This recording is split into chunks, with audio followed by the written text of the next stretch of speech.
Hello student, मैं doctor Anil Kumar Jain आज एक नए टॉपिक के साथ। आज का टॉपिक है आधुनिक कालीन शिक्षा। आधुनिक कालीन शिक्षा स्वतंत्रता से पूर्व। हम ये आधुनिक काल शिक्षा को हम दो पार्टों में पढ़ेंगे, स्वतंत्रता से पूर्व और स्वतंत्रता के पश्चात। तो पहले हम पढ़ते हैं स्वतंत्रता से पूर्व आधुनिक शिक्षा क्या था। 15वीं शताब्दी से और 18वीं शताब्दी के बीच अनेक संस्कृतियों का भारत में आगमन रहा। बहुत सारी संस्कृतियां भारत में आईं, जिनमें पुर्तगाली,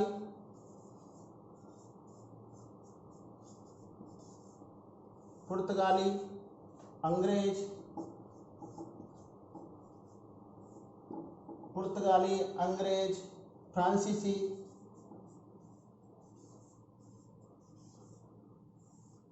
फ्रांसीसी एवं अन्य यूरोपीय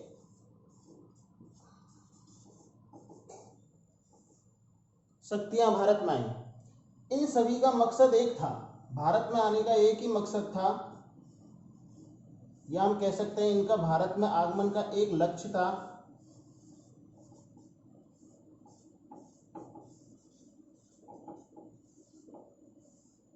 व्यापार।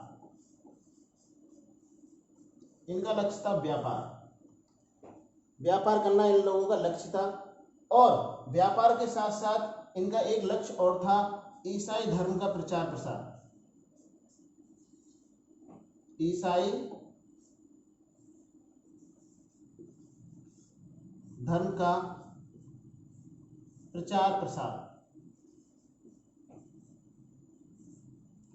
अब ये अपने मकसद को कैसे पूरा करते हैं, अपने लक्ष्य को कैसा पूरा करते। एक तो था इनका व्यापार करना, दूसरा था अपने ईसाई धर्म का प्रचार प्रसार करना। ये लोग भारत की संस्कृति सभ्यता से वाकिफ नहीं थे, यहाँ की भाषा को नहीं जानते थे। तो इन्होंने सोचा क्यों ना यहाँ पर शिक्षा का प्रारंभ किया जाए, शिक्षा की शुरुआत की जाए, जिससे कि हम यहाँ के लोगों को जान सकें, यहाँ की संस्कृति सभ्यता को जान सकें और यहाँ के लोगों की भाषा को जान सकें। इस तरह से इन्होंने यहाँ पर शिक्षा की शुरुआत की।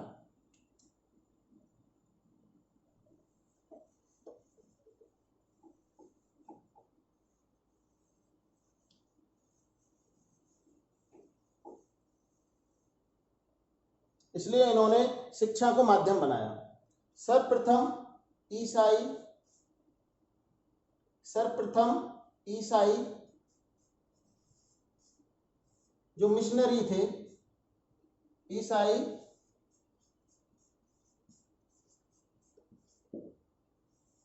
सर्वप्रथम ईसाई मिशनरियों ने स्कूल खोले,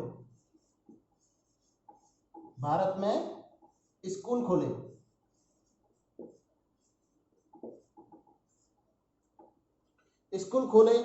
इस आधुनिक शिक्षा का सूत्रपात यहीं से हुआ था।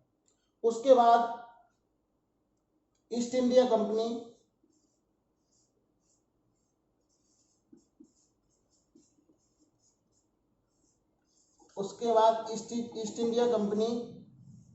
ने महारानी के आज्ञा पत्र के अनुसार तंजौर, मुंबई, मद्रास,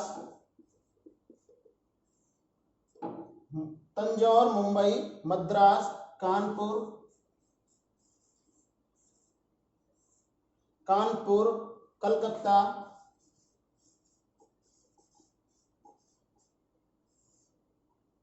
आदि जगह पर दानाश्रित विद्यालय खोले। और वहां पर जो शिक्षा दी जाती थी वो कैसे दी जाती थी? निःशुल्क।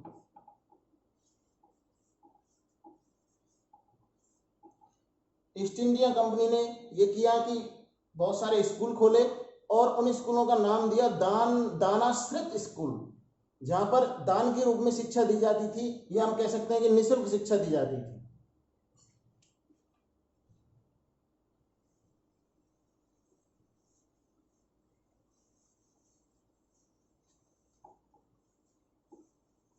आप याद रखना कि चार्ल्स ग्रांट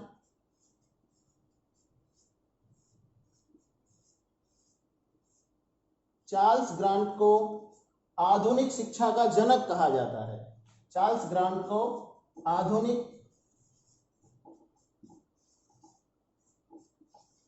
शिक्षा का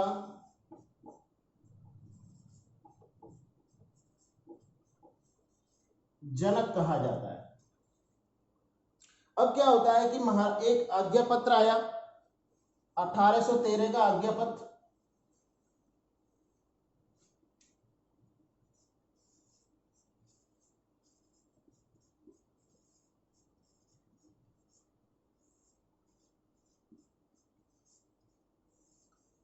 ये एक आज्ञा पत्र था। इसमें यह था कि भारतीयों को शिक्षा कैसे दी जाए, भारतीयों की शिक्षा किस प्रकार से हो, इसलिए 1813 का एक आज्ञा पत्र आया। और इस आज्ञा पत्र में यह कहा गया कि जो भारतीयों की जो शिक्षा है उस पर 1 लाख रुपए प्रति वर्ष खर्च किया जाएगा। 1 लाख रुपए प्रति वर्ष खर्च किया जाएगा, ये तय हुआ। अब बात आई कि इस धन को खर्च कैसे किया जाए, इस धन को कैसे व्यय किया जाए। इस धन को व्यय करने के या खर्च करने के आधार पर 2 विचारधाराओं का जन्म हुआ। कितनी विचारधाराओं का? 2 विचारधाराएं।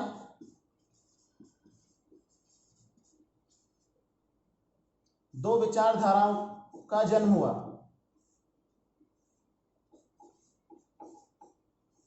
इन विचारधाराओं ने अलग अलग तरीके से बताया कि धन को कैसे खर्च किया जाए।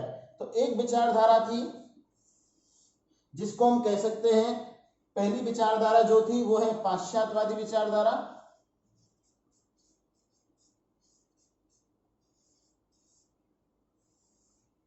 पाश्चात्यवादी विचारधारा।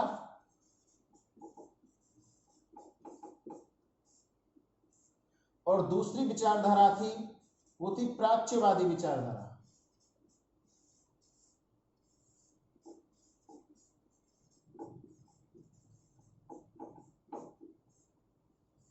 इन 2 विचारधाराओं का जन्म हुआ कि किस तरह से इस 1 लाख रुपए को प्रति वर्ष में खर्च किया जाए भारतीयों की शिक्षा पर।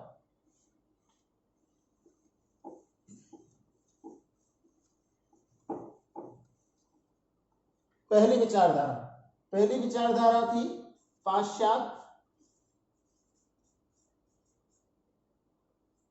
पाश्चात्यवादी विचारधारा।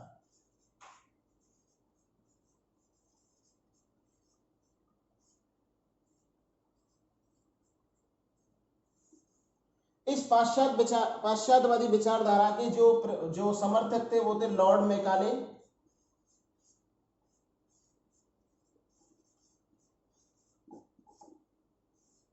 लॉर्ड मैकाले ने यह कहा कि भारतीयों की शिक्षा कैसी हो। उन्होंने बताया कि भारत में जो भारतीय लोग हैं उनको हमें भारतीयों को यूरोपीय जो सभ्यता है या संस्कृति है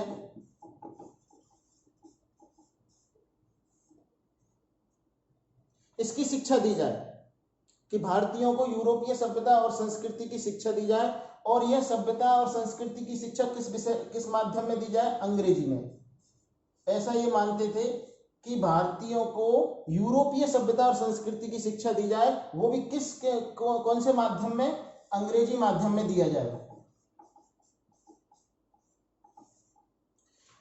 इसके पीछे इन्होंने एक तर्क ये दिया कि अगर हम ऐसा करते हैं तो हम पाश्चात्य संस्कृति को भारतीयों को बताते हैं, इस भाषा में बताते हैं, तो हम एक ऐसे भारतीय तैयार कर सकेंगे जो मन से तो अंग्रेज होंगे लेकिन तन से भारतीय होंगे। इनका एक तर्क था कि अगर हम ऐसा करते हैं कि यूरोपीय सभ्यता संस्कृति कि अगर हम इनको शिक्षा दें अंग्रेजी भाषा में, तो हम ऐसे भारतीय तैयार कर सकते हैं जो कि मन से तो अंग्रेज होंगे लेकिन तन से भारतीय होंगे। इन्होंने इसके पीछे ये तर्क दिया। दूसरी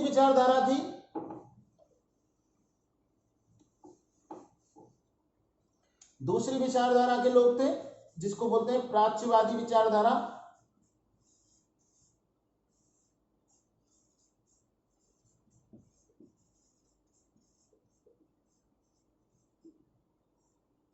प्राच्यवादी विचारधारा के समर्थक थे Minto,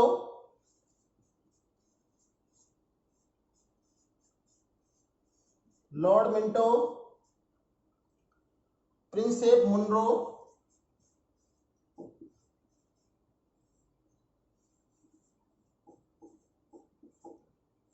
Lord Minto, Prinsep Munro और एल किंस्टन।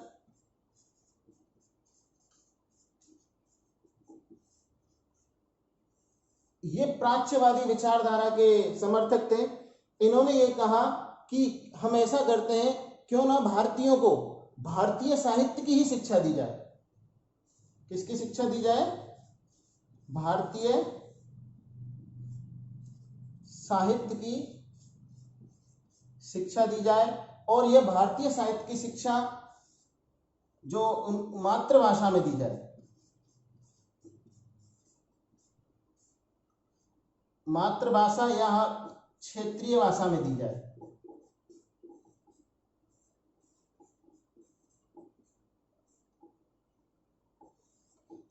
इनका यह मानना था कि भारतीयों को भारतीय साहित्य की ही शिक्षा दी जाए, और वो भी शिक्षा इन्हें इनकी मातृभाषा में ही और क्षेत्रीय भाषा में ही दी जाए। इसके पीछे इनका यह तर्क था कि अगर हम ऐसा करते हैं तो इनके पीछे इनका यह तर्क था कि जो भारतीय संस्कृति और जो भारतीय जो धर्म है वो भारतीय भाषाओं में ही छुपा हुआ है, और हमको भारतीयों को क्षेत्रीय भाषा या मातृभाषा में शिक्षा देनी चाहिए, जिससे कि हमें भारत में अगर हम कुछ करते हैं तो हमें कोई भी खतरा नहीं रहेगा।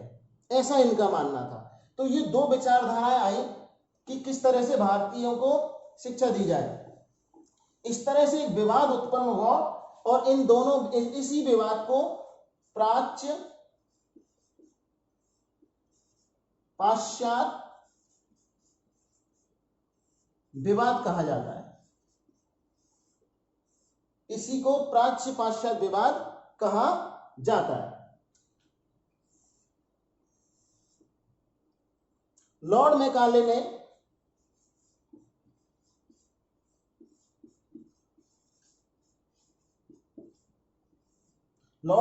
ने निस्यंदन सिद्धांत भी दिया।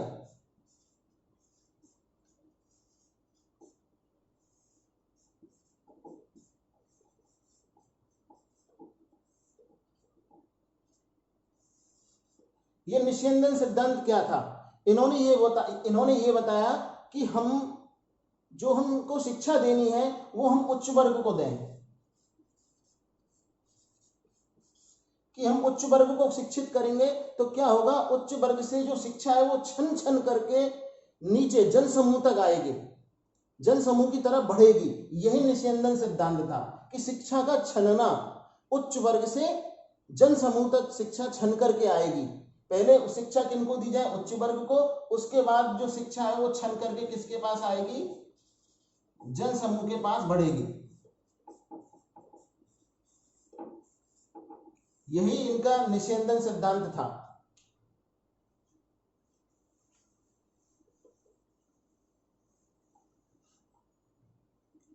आगे चल के एक आज्ञा पत्र और आया जिसको 1833 का आज्ञा पत्र कहते हैं।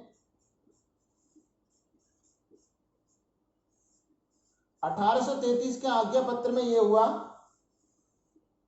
कि जो राशि थी शिक्षा का, जो अनुदान पहले जो 1 लाख था वो 1 लाख से बढ़ा करके 10 लाख कर दिया गया।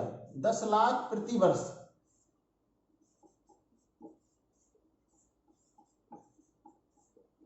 जो भारतीयों की शिक्षा पर जो खर्च होता था, पहले 1 लाख होता था, उसको बढ़ा करके 10 लाख रुपए प्रति वर्ष कर दिया गया। और दूसरा विचार ये रखा गया कि कोई भी भारतीय हो उसको किसी भी स्थान या वो कोई भी स्थान या पद प्राप्त कर सकता है।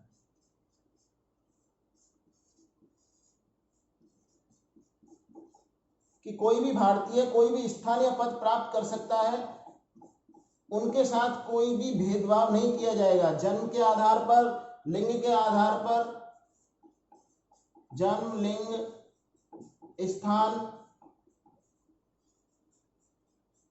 के आधार पर कोई भी भेदभाव नहीं होगा।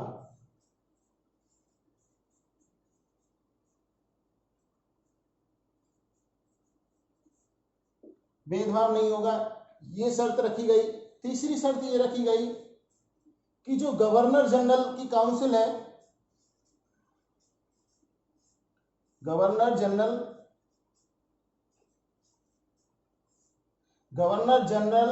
की काउंसिल में एक पद बढ़ा दिया गया। काउंसिल में एक पद बढ़ा दिया गया, एक कानूनी सदस्य का पद बढ़ा दिया गया।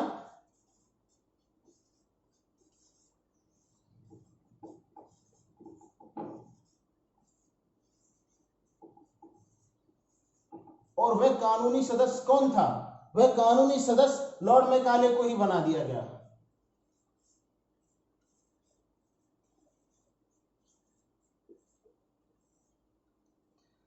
इसके बाद और विरोध होने लगा।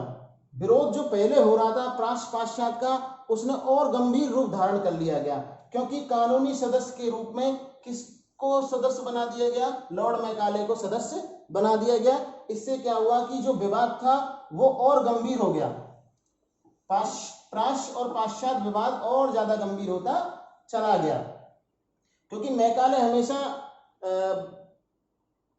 यूरोपीय भाषा या अंग्रेजी की बात ही करता था। उन्होंने अंग्रेजी की श्रेष्ठता को लिए उन्होंने ये एक बात और कहा था, उन्होंने कहा था कि एक अच्छे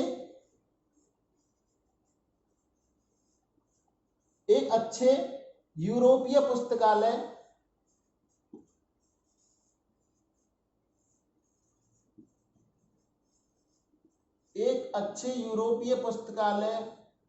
की एक अलमारी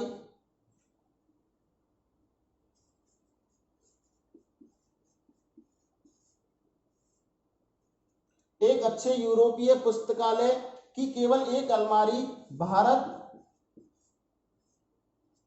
तथा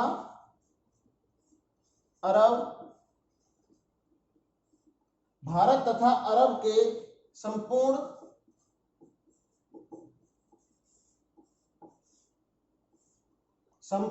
साहित्य के बराबर होगी।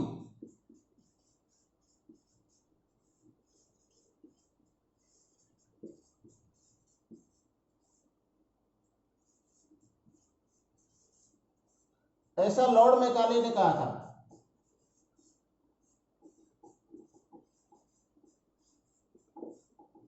वो क्या अंग्रेजी को बहुत ज्यादा श्रेष्ठ मानते थे। उन्होंने ये तक कह दिया कि हमारे यहाँ के केवल पुस्तकालय की एक अलमारी ही पूरे भारत और अरब के जितना भी साहित्य है उसके बराबर होगी। वो अंग्रेजी श्रेष्ठता की बहुत बात करते थे। और उन्होंने यह तय किया गया कि जो प्राच्य शिक्षालय हैं, या हम कह सकते हैं प्राच्य जो विद्यालय हैं, प्राच्य विद्यालयों का उन्मूलन नहीं होगा।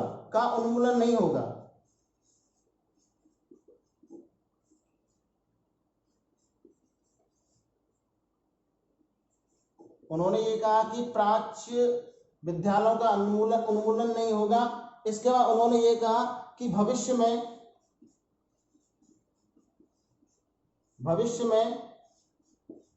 कोई भी प्राच्य साहित्य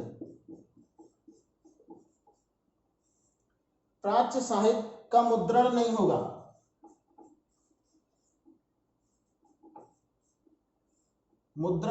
या मतलब कोई भी छपाई नहीं होगी, कोई भी पुस्तक या कोई भी साहित्य का मुद्रण नहीं होगा।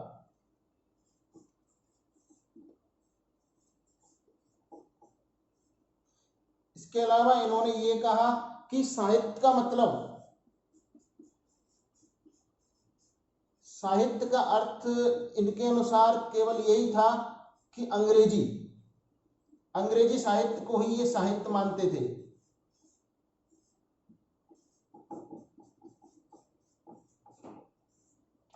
इनकी नजरों में जो विद्वान होता था, भारतीय विद्वान,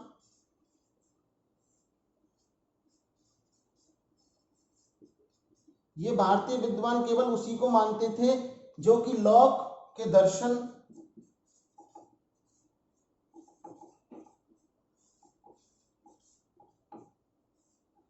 लॉक के दर्शन और मिल्टन की कविता को जानते थे?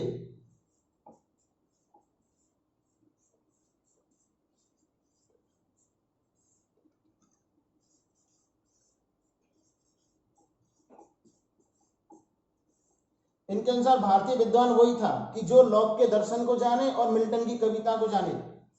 इसके अलावा ये कहते थे कि जो देशी साहित्य है, जो भारतीय देशी साहित्य है वो गंवारू है। उन्होंने कहा कि वो गंवारू है और वह अविकसित है, गंवारू व अविकसित है।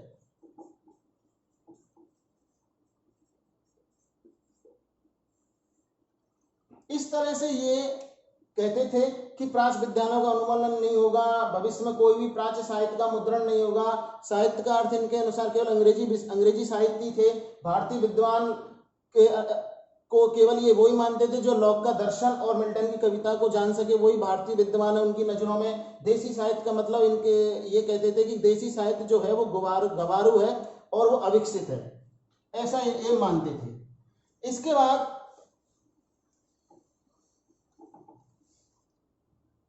एक घोषणा पत्र और आया जिसे ऑकलैंड घोषणा पत्र कहते हैं।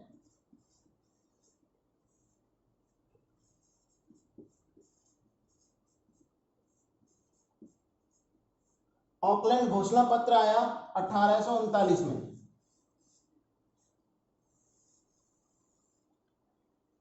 इस घोषणा पत्र के द्वारा यही हुआ कि जो प्राच्य और पाश्चात्य विवाद जो बहुत ज्यादा बढ़ गया था वो समाप्त हो गया। प्राच्य और पाश्चात्य विवाद है उसको समाप्त कर दिया गया। ऑकलैंड घोषणा पत्र के द्वारा इसको समाप्त किया गया।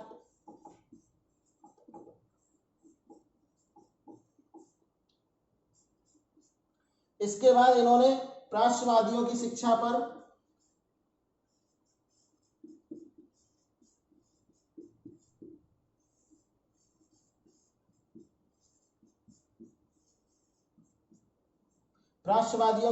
पर जो व्यय किया जाएगा उसमें वृद्धि कर दी, व्यय में वृद्धि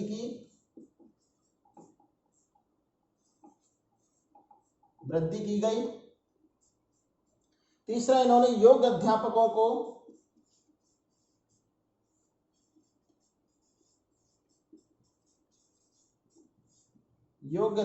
को उचित वेतन दिया जाए।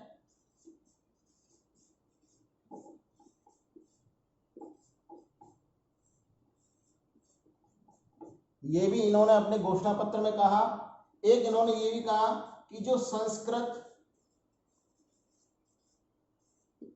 व अरबी भाषा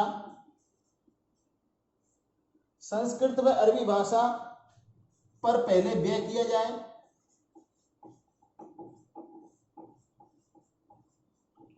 और जो बाद में पैसा बचे उसको अंग्रेजी भाषा पर खर्च किया जाए।